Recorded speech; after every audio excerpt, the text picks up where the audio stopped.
The authorship of the Johannine works has been debated by scholars since at least the 2nd century AD. The main debate centers on who authored the writings, and which of the writings, if any, can be ascribed to a common author. There may have been a single author for the Gospel and the 3 epistles.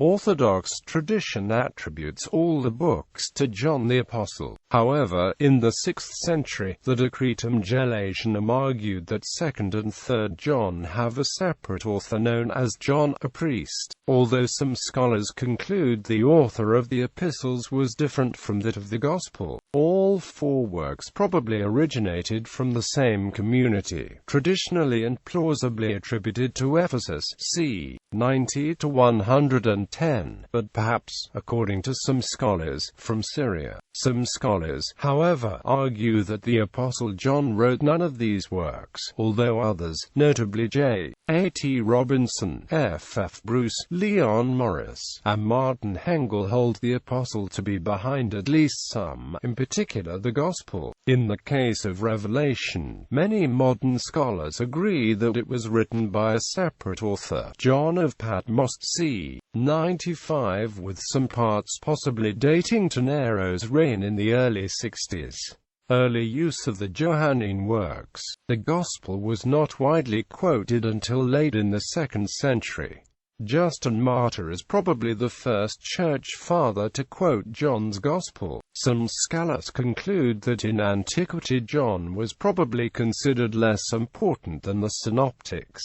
Walter Bauer suggests, can it be a coincidence that immediately after Justin, the enemy of heretics who took aim at the Valentinians, we note the appearance in Italy, Rome, of 2 representatives of this latter school who especially treasure the 4th Gospel, namely Ptolemy and Heracleon. To be sure, Justin's disciple Tatian placed the Gospel of John on the same level as the synoptics, but he also broke with the church on account of profound differences in faith, poisoned, so Irenaeus thought, by the Valentinians and Marcion. One reason for this orthodox ambivalence was Gnostic acceptance of the 4th Gospel. The early Gnostic use is referred to by Irenaeus and Origen in quoted commentary made on John by the Gnostics Ptolemy and Heracleon. In the quote below, Irenaeus argues against the Gnostic heresy from his book Against Heresies. 4. Summing up his statements respecting the Word previously mentioned by him, he further declares, "And the Word was made flesh, and dwelt among us, but, according to the hypothesis, the Word did not become flesh at all, inasmuch as he never went outside of the pleroma, but that Saviour who was formed by a special dispensation, and was of later date than the Word." Several church fathers of the 2nd century never quoted John, but the earliest text and written commentary on any book of the New Testament was that written on John by Heracleon, a disciple of the Gnostic Valentinus. The following table shows the number of times various church fathers cited John compared to the Synoptic Gospels.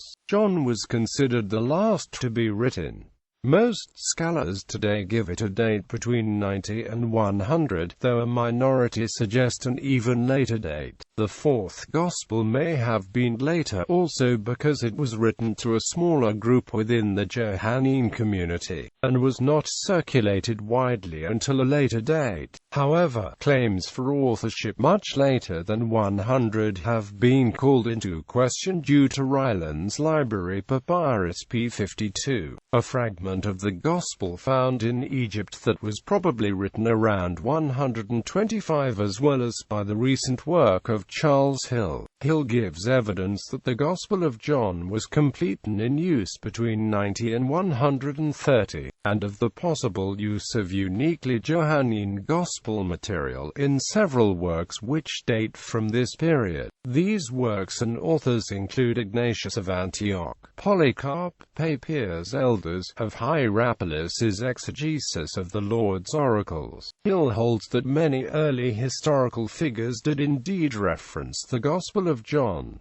History of critical scholarship. The modern era of critical scholarship on the works opened with K.G. Bretschneider's 1820 work on the topic of Johannine authorship. Bretschneider called into question the apostolic authorship of the Gospel, and even stated on the basis of the author's unsteady grip on topography that the author could not have come from Palestine. He argued that the meaning and nature of Jesus presented in the Gospel of John was very different from that in the Synoptic Gospels, and thus its author could not have been an eyewitness to the events. Bretschneider cited an apologetic character in John, indicating a later date of composition. Scholars such as Wellhausen, Wendt, and Spitter have argued that the fourth Gospel is a Grundschrift or a work which had suffered interpolation before arriving at its canonical form. It was a unity as it stood. F.C. Bohr proposed that John was solely a work of synthesis of thesis-antithesis according to the Hegelian model, synthesis between the thesis of Judeo-Christianity and the antithesis of Gentile Christianity. He also cited in the epistles a synthesis with the opposing Jewish forces of Gnosticism.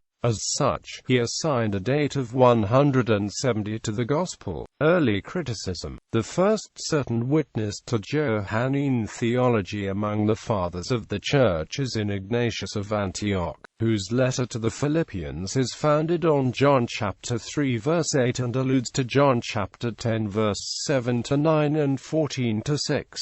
This would indicate that the Gospel was known in Antioch before Ignatius's death. Polycarp of Smyrna quotes from the letters of John, as does Justin Martyr. The earliest testimony to the author was that of Papias, preserved in fragmentary quotes in Eusebius's History of the Church. This text is consequently rather obscure. Eusebius says that two different Johns must be distinguished, John the Apostle and John the Presbyter, with the Gospel assigned to the Apostle and a book of Revelation to the Presbyter. Irenaeus's witness based on Papias represents the tradition in Ephesus, where John the Apostle is reputed to have lived. Irenaeus was a disciple of Polycarp, thus in the second generation after the Apostle. According to many scholars, he states unequivocally that the Apostle is the author of the Gospel. Coester rejects the reference of Ignatius of Antioch as referring to the Gospel and cites Irenaeus as the first to use it. For some time it was common practice to assert that the Rylands Library Papyrus P52, which contains a small portion of chapter 18 of John's Gospel, demonstrated that the text of the Gospel of John spread rapidly through Egypt in the 2nd century. However, more recent scholarship has shown the fragment may date from as late as the 3rd or 4th century, rather than the 2nd century, as was previously supposed. Clement of Alexandria mentions John the Apostle's missionary activity in Asia Minor, and continues, as for John, the last, upon seeing that in the Gospels they had told the corporal matters, supported by his disciples and inspired by the Holy Spirit, he wrote a spiritual gospel. Origen responded, when asked how John had placed the cleansing of the temple first rather than last, John does not always tell the truth literally, he always tells the truth spiritually. Quote, in Alexandria, the authorship of the Gospel and the first epistle was never questioned. Bruce Metzger stated, one finds in Clement's work citations of all the books of the New Testament with the exception of Philemon, James, 2 Peter, and 2 and 3 John.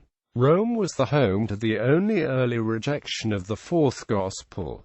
The adversaries of Montanism were responsible. Irenaeus says that these persons tried to suppress the teaching about the Holy Spirit in order to put down Montanism, and as a result denied the authorship of the Gospel and its authority. Later Epiphanius called this group, who were followers of the priest Keys, the Alogi, in a wordplay between without the word and without reason. Modern criticism can be broken down down into three main sections: Foundations with Bauer to Brown, Heyday with Schnackenberg to Coester, Uneasy Supremacy from Hegel to Angel. Walter Bauer opened the modern discussion on John with his book Rechtgläubigkeit und Ketzer im Altesten Christentum. Bauer's thesis is that the heretics probably outnumbered the Orthodox in the early Christian world, and that heresy and orthodoxy were not as narrowly defined as we now define them.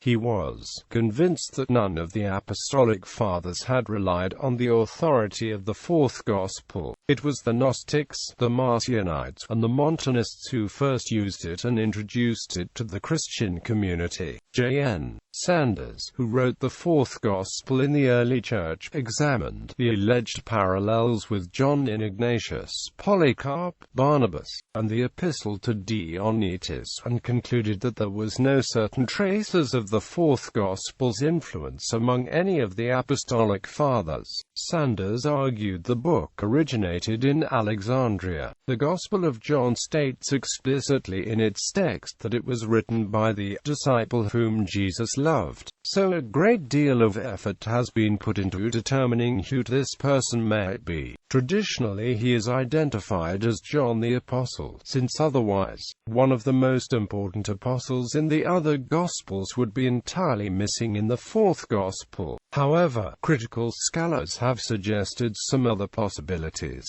Filson, Sanders, Werner Della, Rudolf Steiner, and Ben Witherington suggest Lazarus, since John chapter 11 verse 3 and 11:36 specifically indicates that Jesus loved him. Parker suggested that this disciple might be John Mark. Nonetheless, the Acts of the Apostles indicate that John Mark was very young and a late-comer as a disciple. J. Colson suggested that John was a priest in Jerusalem, explaining the alleged priestly mentality in the fourth Gospel. R. Schnackenberg suggested that John was an otherwise unknown resident of Jerusalem who was in Jesus' circle of friends. The Gospel of Philip and the Gospel of Mary identify Mary Magdalene as the disciple whom Jesus loved, a connection that has been analyzed by Esther de Boer and made notorious in the fictional The Da Vinci Code. Finally, a few authors, such as Loisian Bultmann and Hans Martin Schenker, see the beloved disciple as a purely symbolic creation, an idealized pseudonym for the group of authors. Gnosticism scholar Elaine Pagels goes further and claims that the author himself was a Gnostic, citing similarities with the Gospel of Thomas and the Gospel of Philip. Various objections to John the Apostle's authorship have been raised. First of all, the Gospel of John is a highly intellectual account of Jesus' life, and is familiar with rabbinic traditions of biblical interpretation.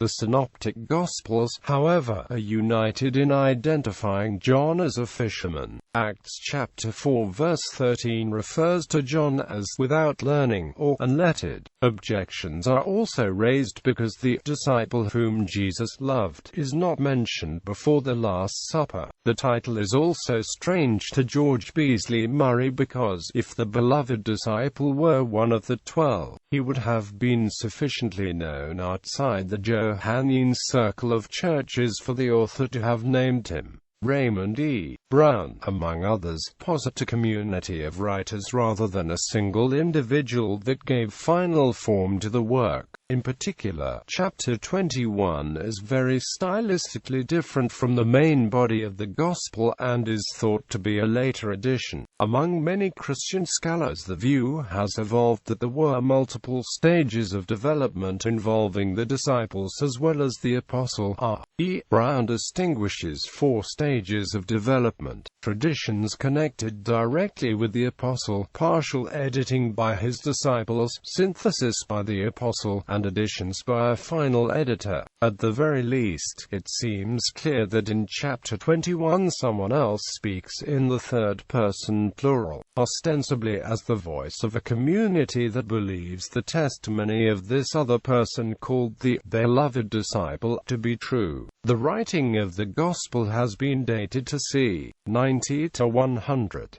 John the Apostle, if the principal author, would have been in his 70s or 80s, which was higher than normal but not uncommon. On the other hand, if the Apostle had actually lived to such an age, it would explain the tradition reported in John chapter 21, that many believed that Jesus had said the Apostle would not die. A date later than the early 2nd century is excluded because p52, our earliest manuscript evidence of the Gospel, dates from before the middle of the 2nd century. Even in the early Church there was a doubt over its authenticity, and both Marcion and Celsus heavily criticized it as a clear forgery. The debate focused around not only its differences from the other Gospels, but also its teaching about the Paraclete, which was important in the early charismatic movement known as Montanism. Literary criticism in the 19th and early 20th centuries. Theories such as the two-source hypothesis have been circulated for the Synoptic Gospels,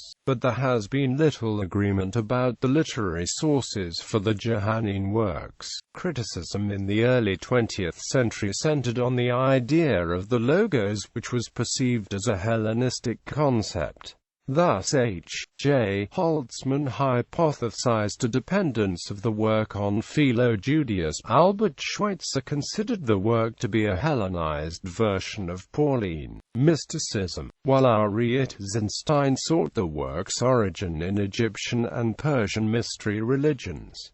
Rudolf Bultmann took a different approach to the work. He hypothesized a Gnostic origin for the work. He noted similarities with the Pauline corpus, but attributed this to a common Hellenistic background. He claimed that the many contrasts in the Gospel, between light and darkness, truth and lies, above and below, and so on, show a tendency toward dualism, explained by the Gnostic roots of the work. Despite the Gnostic origin, Bultmann commended the author for several improvements over Gnosticism, such as the Judeo-Christian view of creation and the demythologizing of the role of the Redeemer. He saw the Gospel as an investigation into a God who was wholly other and transcendent, seeing no place in the vision of the author for a church or sacraments. Bultmann's analysis is still widely applied in German-speaking countries, although with many corrections and discussions.